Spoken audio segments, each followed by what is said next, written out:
Ainsi, mes frères et sœurs, on demande à Allah subhanahu wa ta'ala de par les louanges et de par la grâce qu'il nous a accordée, de le craindre à juste valeur.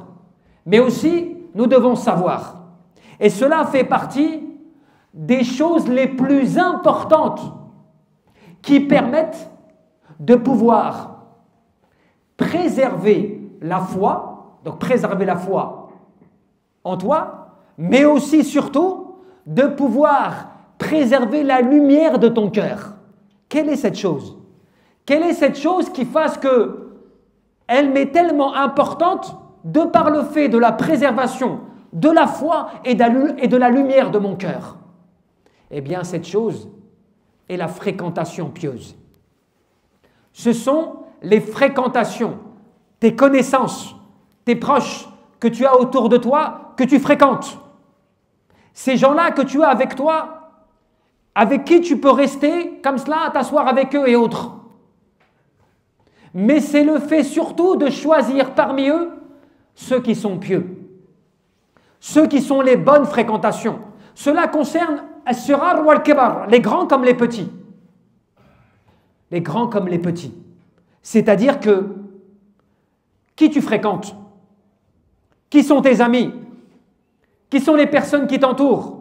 Sont-elles des personnes parmi les pieuses ou sont-elles des personnes qui t'éloignent d'Allah? Cela, il faut s'en rendre compte. Pourquoi? Allah Jalla fi'ala a ordonné, écoutez bien, à son prophète, qui est qui? Khatim al-Nabiyyin wa Imam al-Huda, l'imam du guide, l'imam de la guidée et l'imam pieux des pieux, eh bien, de fréquenter, de s'asseoir dans les assises des croyants pieux, de fréquenter des gens qui soient des gens pieux, soumis à leur Seigneur. Cela dans un grand verset. Lorsqu'Allah subhanahu wa ta'ala nous rappelle dans la sourate La Caverne, Al-Kahf, Wasbir nafsaka, patiente avec ta personne, avec ton âme, patiente avec ceux qui invoquent Allah le matin comme le soir, ne désirant que la satisfaction d'Allah et ne détourne pas ton regard d'eux. Pourquoi donc? Pour les artifices de ce bas monde, pour cette dunya. Et Allah Jalla fi'ala donne un ordre encore plus fort juste après cela. Et n'obéis pas à celui dont nous avons rendu le cœur insouciant au rappel d'Allah et dont le comportement est outrancier, qui dépasse les limites. Combien d'entre nous connaissons des gens? On les aime bien parce que ce sont des amis d'enfance, ou bien des proches, ou bien des voisins, des personnes qui sont gentilles, des personnes qui nous font rire, qui nous amusent, mais malheureusement qui ont un mauvais impact sur toi, un mauvais impact sur ta foi, qui ne t'appellent pas au bien finalement, au contraire, qui te font presque oublier Allah, qui te font presque oublier le rappel d'Allah, au point que tu choisis leur fréquentation, tu aimes t'asseoir avec eux, manger un sandwich, sortir le soir, passer des week-ends, au point que ces gens-là t'extirpent du rappel d'Allah, alors qu'on ne te voit jamais participer aux assises de rappel. On ne te voit jamais fréquenter des personnes avec qui tu fais le chemin pour la mosquée. On ne te voit jamais prendre un petit peu de ton temps la semaine pour t'asseoir, réciter quelques versets du Coran et des choses comme cela. Mais par contre, ton cœur, eh bien, il suit ces personnes-là qui sont à la mode, ou bien qui te font rire, ou bien qui sont respectées, ou des choses comme cela. Mais ces gens-là ne te serviront à rien si ces gens-là ne te montrent pas la bonne voie et ne t'encouragent pas dans ta foi. C'est pour cela que ce verset qu'on a cité, c'est un verset qui émane de notre Seigneur et qui est une grande éducation pour nous. Une grande éducation qui nous apprend qu'il est fondamental pour nous en tant que croyants de faire un choix. Nous sommes obligés, pour la préservation de notre foi, pour la préservation de notre religion, nous devons faire le choix de fréquenter les bonnes personnes. Pas celles qui te font rire, pas celles qui sont à la mode, pas celles qui sont connues, pas celles qui t'apportent des avantages et des choses comme cela de ce bas monde. Non, celles qui te rapprochent d'Allah, celles qui t'élèvent dans ta foi, celles qui te font grandir, celles qui te font grandir en spiritualité. Voilà ce que tu dois fréquenter. Cela ne veut pas dire que ces gens-là, de manière générale, sont mauvaises, celles qui ne sont pas comme cela. Peut-être qu'elles sont gentilles, comme je le dis. Peut-être qu'elles te rendent service. Peut-être que si tu les appelles, elles te répondent. Qu'elles savent te rendre service quand tu as besoin d'elles. Mais il faut que tu fasses un choix. Tu veux quoi exactement? Que Shaitan profite d'elles pour t'égarer? Ou est-ce que tu veux te préserver et te protéger en fréquentant les bonnes personnes? Combien de personnes sont des bonnes personnes? Mais malheureusement, des fois elles commettent des péchés ou elles ont commis des actes graves à cause de la mauvaise fréquentation, à cause des mauvais amis, à cause des mauvais proches. Combien de couples ont divorcé à cause du fait des proches, des amis du père, de l'homme ou de la femme qui a des mauvais conseils, qui montre des mauvaises voies, au point que cela a alimenté l'animosité dans le couple, dans la famille. Combien de liens de parenté ont été coupés à cause des mauvaises personnes autour de toi qui te conseillent mal? Pourquoi? Parce qu'elles ne voient que les intérêts de ce bas monde, ad-dunya. Elles ne voient que leurs avantages, leur haine, leur animosité, mais elles ne voient pas les choses pour Allah. Elles ne te conseillent pas, patiente, ma'alish, pardonne, fais dua, invoque Allah, c'est pas grave, ne coupe pas les liens de parenté, ne divorce pas quand tu vois que tu peux réparer cela, ne fréquente pas un tel ou un tel, parce que celle-ci t'apporte du mal. Non, Shaitan profite de cela, ya ibadallah. C'est pour cela qu'il faut que lorsque tu vois des gens du bien, des gens qui te font des rappels, des gens qui t'apportent du bien, des gens qui te font grandir dans ta connaissance d'Allah, dans ta foi, dans des choses comme cela, assieds-toi avec eux. Profite de leur présence. Profite de leur science bénéfique. Profite de leur avantage lié à la piété, au fait que ce sont des gens dans la religion, pratiquants, qui t'apportent du bien. Assieds-toi avec eux. Parce que ces gens-là, quand tu es avec eux, la miséricorde d'Allah descend sur vous. Et en plus, tu ressens la quiétude et la sérénité avec les gens du bien. Tu sais pourquoi? Parce que les anges aiment les bonnes assises. Les anges fréquentent les assises de rappel. Il y a un hadith sur cela. Les anges sillonnent la terre à la recherche des assises. Majalis ad-dhikr, les assises de rappel. Quand tu es assis comme cela, tu écoutes un rappel, tu écoutes un sermon, tout cela, tu en profites toi déjà pour ta connaissance personnelle, mais en plus, tu profites de la miséricorde d'Allah et des anges qui entourent ces assises et implorent la miséricorde d'Allah pour vous tous. Que veux-tu de plus? C'est pour cela qu'il est important, mais fondamental, que tu ne compares pas les deux. La personne qui t'apporte du bien et qui est bénéfique pour toi par rapport à celle qui est néfaste. Même si c'est un bon ami, même si tu as grandi avec lui, même s'il est gentil avec toi, il faut que tu fasses un choix. Cela ne veut pas dire que tu ne lui parles plus. Tu sais prendre tes distances. Tu sais faire attention à combien de temps tu consacres aux gens et qui tu fréquentes.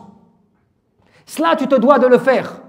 Parce que cela te préservera et préservera ta foi auprès d'Allah subhanahu wa ta'ala. Il ne faut pas que tu oublies que cela, c'est une règle coranique.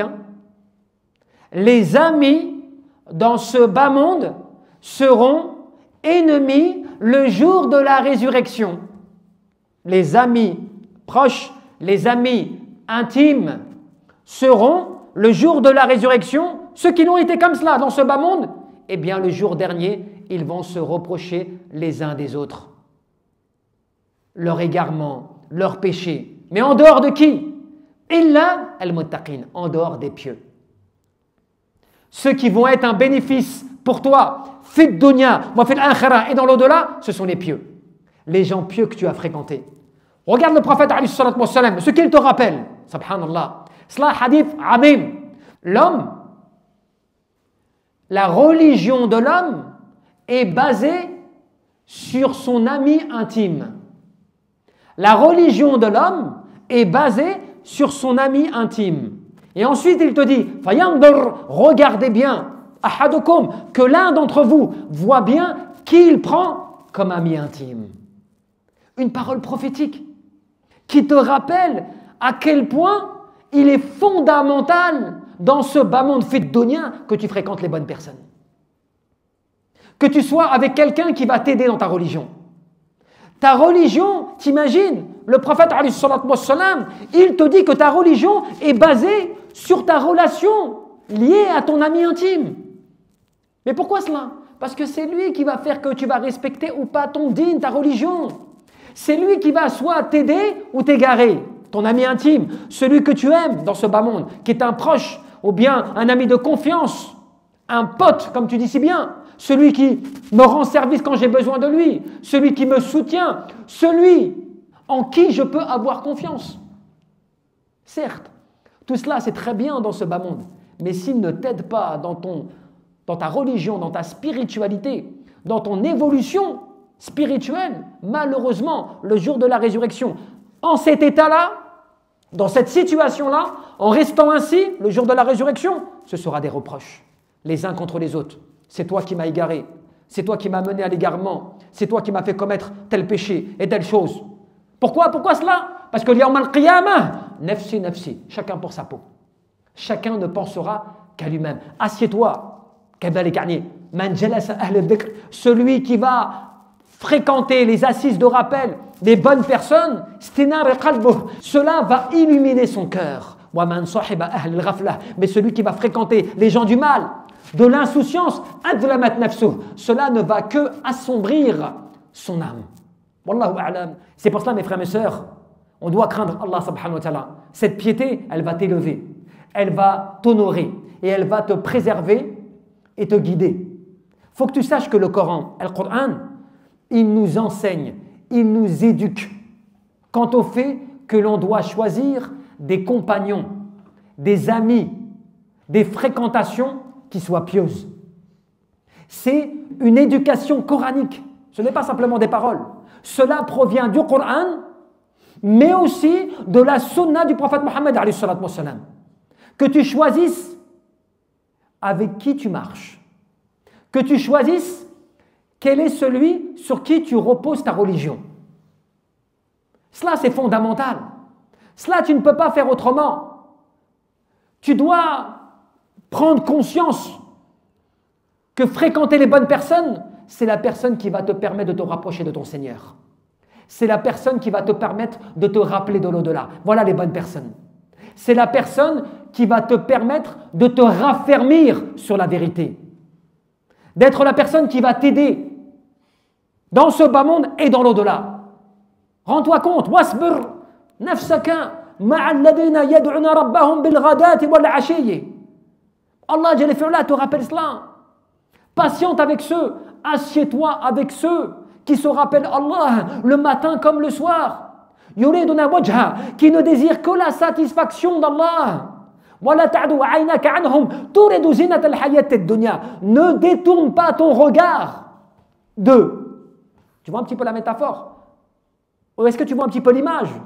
Allah te dit, ne détourne pas ton regard d'eux, de ces gens qui te rappellent Allah le matin comme le soir, qui sont ainsi à désirer le visage d'Allah subhanahu wa ta'ala. C'est pour cela qu'il faut que tu sois avec eux. Choisis-les. Ils sont autour de toi, ils sont à la mosquée, ils sont là où peut-être où tu travailles, ils sont peut-être tes voisins, des personnes que tu sais que ces gens-là t'apporteront du bien par leur science ou par leur bon comportement ou par leur foi, par leur piété, par le fait qu'ils aiment la mosquée, qu'ils aiment vouloir se rapprocher d'Allah, qu'ils aiment vouloir évoluer dans leur religion. Voilà les gens qui vont t'aider dans ce bas monde et bien sûr dans l'au-delà. Fa'innal qalba ibadallah. C'est pour cela qu'il faut vraiment s'arrêter à réfléchir. N'oublie pas que Allah subhanahu wa ta'ala il t'éprouve. N'oublie pas que tu es testé par ton comportement, par tes fréquentations, par tes amis. Allah il te teste. Il veut voir le choix que tu vas faire. Quel choix tu fais? Pour Allah ou uniquement pour ce bas monde? Ton regard est intéressé à ceux qui te montrent les artifices mondains ou bien à ceux qui te montrent le paradis? par le rappel d'Allah, par le Coran, par tout cela.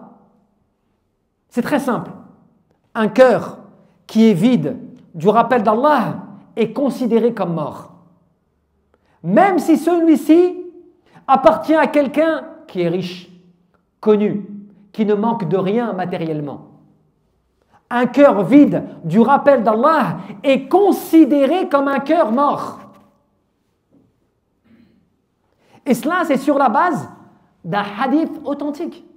Le prophète alayhi salatu wassalam te dit l'exemple. Et donc, tu vois encore une fois, c'est une révélation.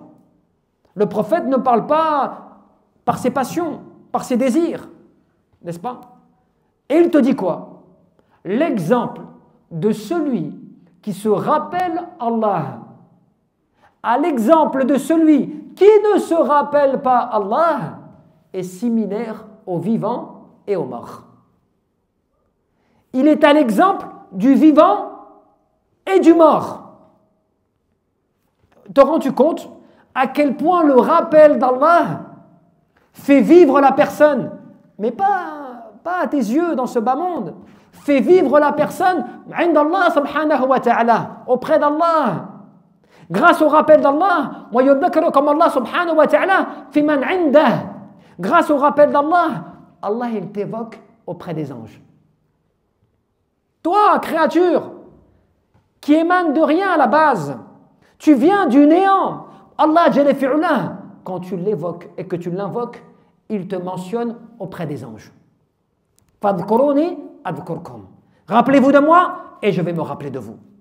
Cela, ibadallah, ça nous éduque. Attention à tes fréquentations. Attention à ton entourage qui peut être néfaste pour toi. Cela ne veut pas dire que tu coupes les ponts. Cela veut dire tu adaptes ton comportement et tes fréquentations à juste mesure. Pourquoi? Parce que tu préserves comme cela ta foi et ton temps. Quelqu'un qui est dans le rafla, dans l'insouciance, pour lui, une journée, c'est une journée. Elle s'écoule, c'est pas grave. Ben allez, j'ai perdu une journée, 2 jours, une semaine. Il fait la même chose, pour lui, c'est pas grave. Parce que le cœur, il est endormi. Le cœur, il est insouciant. Mais le croyant, al-mu'min, 1 heure. 1 heure est importante. Quand tu perds 1 heure dans le raflah, dans l'insouciance, eh bien c'est déjà beaucoup. Alors si en plus tu fréquentes des gens qui t'absorbent, qui t'avalent dans leurs ambiances, dans leurs délires comme cela, qui t'éloignent d'Allah subhanahu wa ta'ala, c'est de cela, eh bien qu'il faut que tu craignes le plus. Tabaraka wa ta'ala, Rabbul Arshul Azim, an yarzuqana